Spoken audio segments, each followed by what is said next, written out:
Video, we're going to look at predicting products for various types of reactions.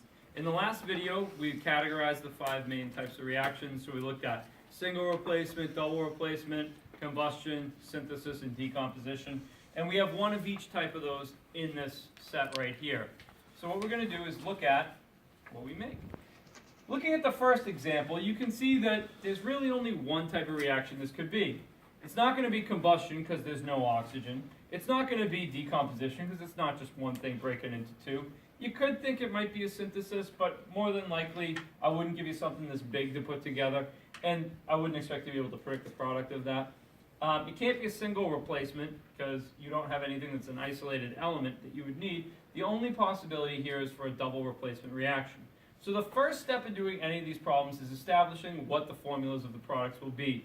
And then as a second step, we look at how many of each element are on both sides of the reaction and balance it. So with this one, barium and hydrogen are going to switch spots. And so when you have that, you have barium, which has a positive 2 charge, combining with sulfate, which has a negative 2 charge. And that results in a formula that has a 1-to-1 ratio. The fact that there is one of these on both sides, one of each of those on both sides of the reaction is coincidence. It depends on the charges. So you can't just say, oh, there's one there, and put one of each over there, because if you had different charges, it wouldn't match up. The next thing that's going to be produced is hydrogen combining with chlorine. Now, whenever you have hydrogen in the front of the compound, you are considering it an acid. And when you're looking at acids and establishing their formulas, you have to account for the charges and assume that hydrogen is a positive 1. Since chloride has a negative 1 charge, that means they also would combine in a 1-to-1 ratio, as evidenced by that formula. Now, you might be thinking to yourself, well, there's 2 chlorines over here and 2 hydrogens over here. But that has to do with the amount and the balancing of it. That doesn't have to do with the actual formula that it forms.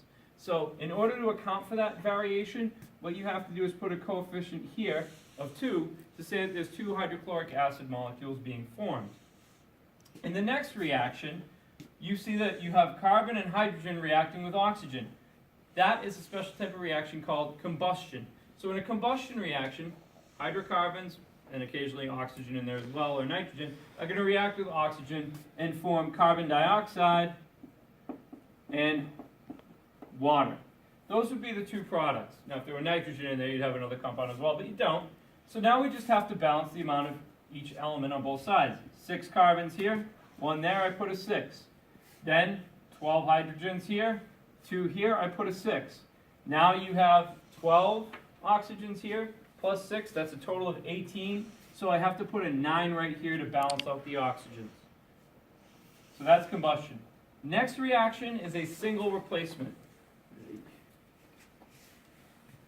In this single replacement reaction, you have an element by itself that's going to displace a less reactive metal. Now, in this case, you don't have to, but when we're doing single replacement reactions, we have to look at the activity series to see whether or not it will happen. Because zinc is more reactive than copper, it will come in and displace it. If it was the other way around and copper was by itself, you would have no reaction. Like the reverse process won't occur. So, zinc will then combine with the sulfate. And in this case, copper is going to be left by itself. So copper by itself, and then zinc with sulfate. Zinc is always going to be plus 2 as an ion. Sulfate minus 2, so this works out pretty easy, that you have a formula of ZnSO4, and this is balanced already as well. So we've gone over both types of replacement reactions as well as combustion.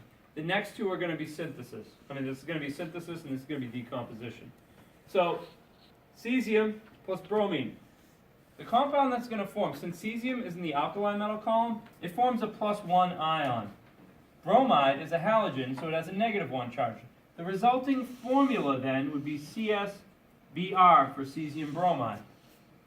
Notice that's a 1-to-1 ratio and not, oh, well, there's 2 there, so I got to put it there. That is the second step where we worry about how many there are on each side by balancing. So in this case, positive 1, negative 1. So that's the formula to balance it.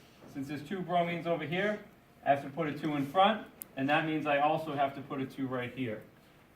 The last reaction is a decomposition reaction of a metal carbonate, and that's one of 4 main types of reactions of decomposition you're going to learn about in the next video. But the way this breaks apart is you end up with, when you have metal carbonate, you end up with the metal bonded to oxygen and then you have carbon dioxide produced. So that's one of the 4 types of decomposition reactions you need to know. So this one's already balanced, and I didn't just put 1 O there because, you know, that's how this all stoichiometrically balanced out. I put that there because in this case iron is +2, it's +2, it's going to pair up with 1 oxygen, so it produces carbonate. So decomposition, synthesis, single replacement, combustion, and double replacement, and that's how we predict the products.